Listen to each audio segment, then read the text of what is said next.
میں ہوں انمول اور آپ دیکھ رہے ہیں میرا چینل انمول کلپس۔ شہر سے تقریباً 50 کلومیٹر دور گاؤں میں داخل ہونے کے دو راستے تھے۔ ایک راستہ محفوظ مگر دوسرا راستہ کھنڈرات میں سے ہو کر گزرتا تھا۔ پہلے لوگ کھنڈر والا راستہ استعمال کرتے تھے کیونکہ سڑک پر جانے کے لیے یہ راستہ کم فاصلے پر تھا، مگر جب ایک دفعہ ایک کے بعد ایک کر کے گاؤں کی دو لوگوں کی لاشیں کھنڈر سے ملیں تو لوگ بہت زیادہ ڈر گئے اور کھیتوں والا لمبا راستہ استعمال کرنے لگے۔ گاؤں کے لوگ ان آدمیوں کی موت کا سبب جاننے کی کوشش کرنے لگے مگر انہیں وہ سبب نہ ملا۔ اس واقعہ کو کچھ مہینے ہی گزرے تھے کہ لوگوں کو پھر کچھ لوگوں کے غائب ہونے کی اطلاع ملی اور پھر ان کی لاشیں کھنڈرات سے ملیں۔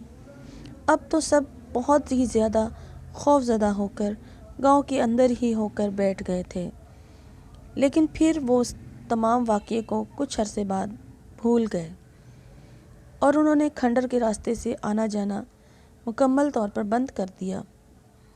گاؤں میں رہنے والے طاہر کا بھائی منیب جب رات کو گاؤں میں آیا تو اس نے کھنڈر کا راستہ ہی استعمال کیا، لیکن ابھی اس نے تھوڑا سا فاصلہ ہی طے کیا تھا کہ اسے محسوس ہوا کہ کوئی اس کا پیچھا کر رہا ہے۔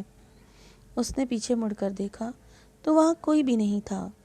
وہ گاؤں کی طرف تیز تیز قدموں سے چلنے لگا، لیکن ابھی اس سے کھنڈر کی حدود پار بھی نہیں کی تھیں کہ اسے اپنے سامنے ایک بھیانک چڑیل نظر آئی۔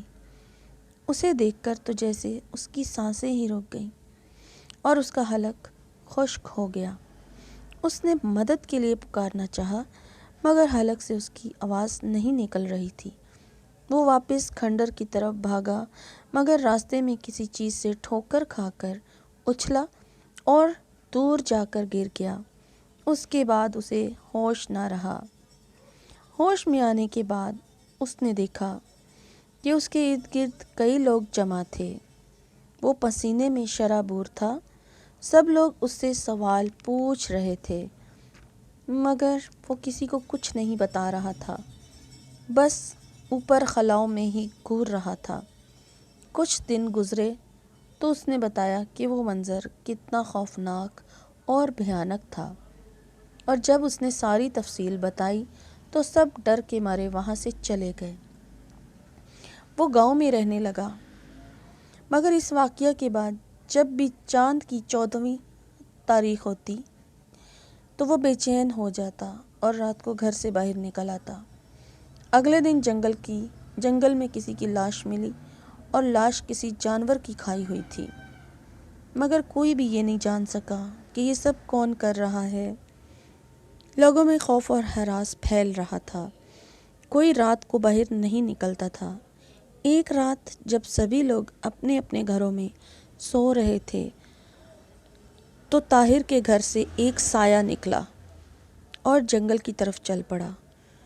طاہر رات کو جب اٹھا تو اس نے دیکھا کہ اس کا بھائی منیب چارپائی پر نہیں ہے، تو وہ دیکھنے کے لیے باہر آیا۔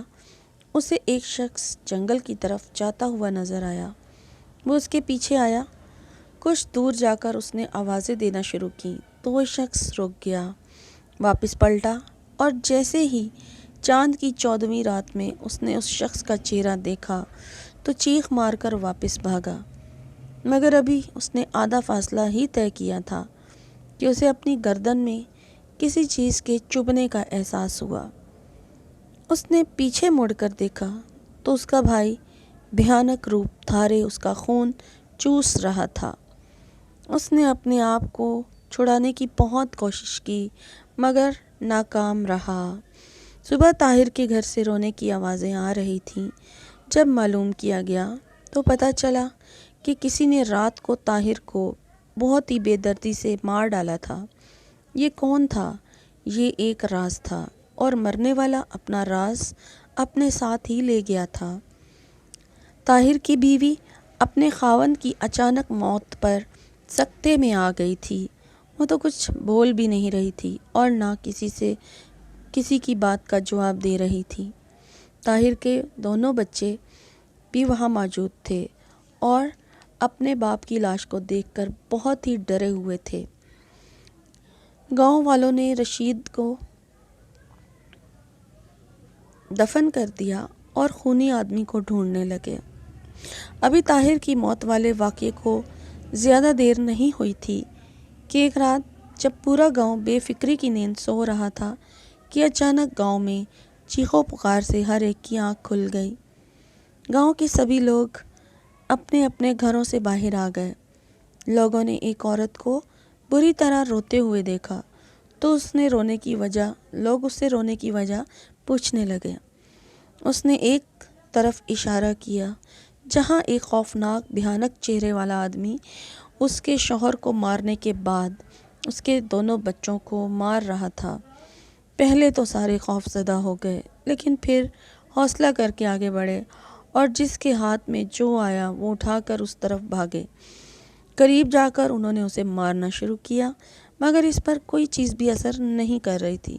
سب لوگ اسے مار مار کر تھک گئے تو بچوں کو اس کے پاس ہی چھوڑ کر واپس گاؤں کی طرف چل پڑے۔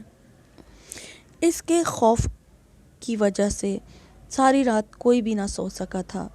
صبح کا اجالہ پھیلا تو تب سارے اپنے اپنے گھروں میں جا کر سو گئے، مگر گاؤں کے بڑے چودھری نے گاؤں کے بڑے بڑے اور لوگوں کو حویلی میں بلا رکھا تھا اور ان سے گاؤں میں ہونے والے ان واقعات کے بارے میں اپنے خیالات کی تبدیلی کر رہا تھا کہ اچانک ایک شخص بولا، رات کو جس کو مارا گیا ہے وہاں اگر کوئی جن بھوت نہیں ہے تو پھر وہ شخص گاؤں میں اب بھی موجود ہوگا۔ اس کو خفیہ طریقے سے ڈھونڈنا ہوگا، اور اگر ہم اس میں کامیاب ہو گئے تو گاؤں کو اس خوف سے ہم نکال سکتے ہیں۔ سب نے اس کی بات سے اتفاق کیا اور کچھ لوگوں کو اس شخص کے ڈھونڈنے پر پابند کر دیا گیا۔ کچھ دنوں کے بعد جو خبر چودھری کو ملی وہ زیادہ تشویشناک تھی، اور انہوں نے خوفناک بھیانک چہرے والے آدمی کو ڈھونڈ لیا تھا جو گاؤں کی فضا کو خوفناک بنا رہا تھا۔ وہ طاہر کا بڑا بھائی تھا اور اس سے یہ کام کھنڈر کی چڑیل کروا رہی تھی۔ انہوں نے گاؤں سے باہر رہنے والے ایک بزرگ سے رابطہ کیا اور اسے ساری صورتحال بتائی۔ بزرگ نے کہا، مایوسی گناہ ہے، اگر اللہ تعالیٰ کی مدد شامل حال رہی تو ہم کامیاب رہیں گے۔ یہ کہہ کر انہوں نے طاہر کے بھائی کو اپنے پاس بلایا اور اس کے ارد گرد حصار بنا کر کچھ پڑھنا شروع کر دیا۔ جیسے جیسے وہ عمل کر رہے تھے عجیب و غریب آوازیں آنے لگیں۔ طاہر کا بھائی بے ہوش ہو چکا تھا۔ کچھ دیر کے بعد کمرے میں ایک آواز گونجی، مجھے مت مارو، مجھے مت مارو۔